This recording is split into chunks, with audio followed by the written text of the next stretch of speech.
Somewhere between please pass the salt and hostage negotiation, there's a whole toolkit of tiny psychological moves that quietly steer how people think, feel, and respond. Most of them take 5 seconds. None of them require a psychology degree. And once you notice them, you'll see them everywhere. In job interviews, sales pitches, arguments with your partner, even the way your alarm clock ruins your morning. Let's get into it. Number 1. Kill the word could. Could you take out the trash is technically just a yes or no question about capability. Could you invites a theoretical answer. Yeah, I could, with zero commitment attached. Swap it for a direct ask.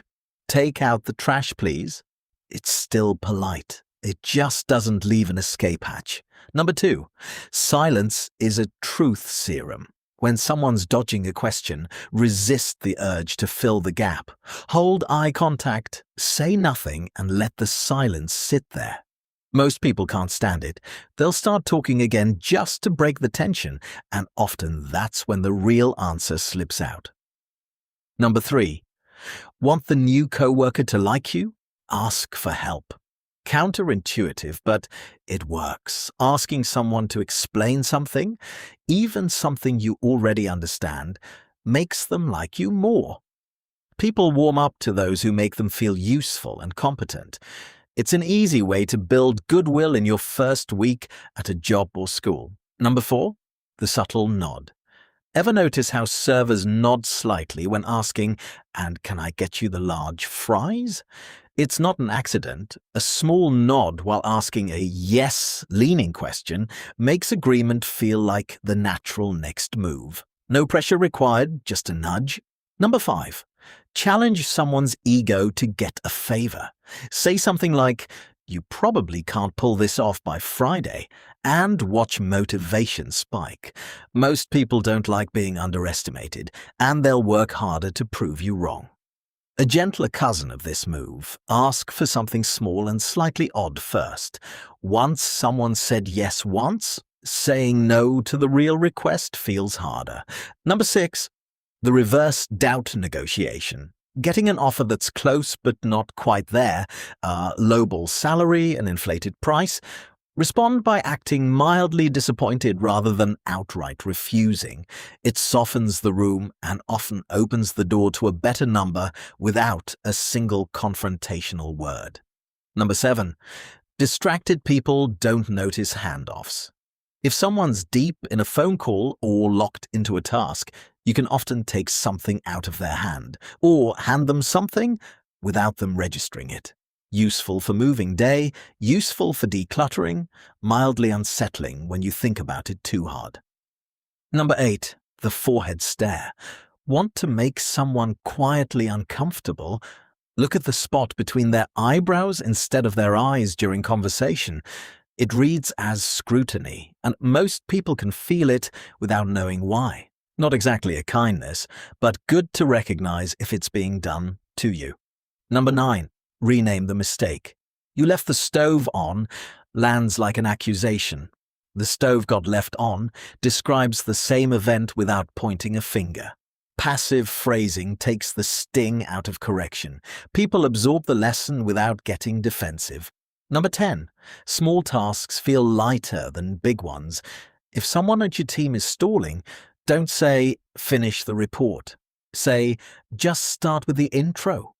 Once they've started, follow up with, "Nice. Now keep going with the next part." Momentum does the rest. The job never feels as big as it actually is. Number 11, the nonsense password for your anxiety. Locking the door, turning off the stove, unplugging the iron. Say a ridiculous phrase out loud each time you do it. Purple flamingo. Angry toaster. Whatever. Later, when you're 2 blocks away wondering if you locked up, you'll remember saying it, and that's usually enough to stop the spiral. Number 12, fists up beats snooze. The second your alarm goes off, sit up and throw both fists in the air like you just won something.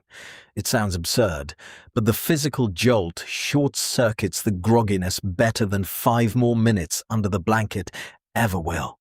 Number 13. Don't feed the drama. Someone trying to pull you into a fight. Respond with something kind or say nothing at all. Both routes deny them the reaction they're fishing for. And if it's someone you actually care about, try briefly stepping into their side of the argument. Sometimes their overreaction makes a lot more sense from inside their head. Number 14. Bring water to every speech. Public speaking staple. A bottle of water isn't just for a dry mouth. It buys you a socially acceptable pause when your brain blanks mid-sentence. Bonus move. If nerves are visibly getting to you, just say so out loud. Audiences relax instantly because most of them feel exactly the same way. Number 15. Beat the subway stare. Someone locked eyes with you from across the train? Don't stare back. Look at their shoes instead. It breaks the tension without an awkward standoff, and it's oddly effective at making the starer look away first. Number 16. Watch, don't perform. The real skill isn't memorizing all 15 of these. It's noticing when someone's using one on you. The nod before the ask, the silence after the dodge, the "you probably can't." Once you can spot the move, you get to choose whether to play along. That's the list. 16 small moves, 0 manipulation manuals required. Which one are you trying first? Drop it in the comments and stick around if you want more of the psychology hiding in plain sight.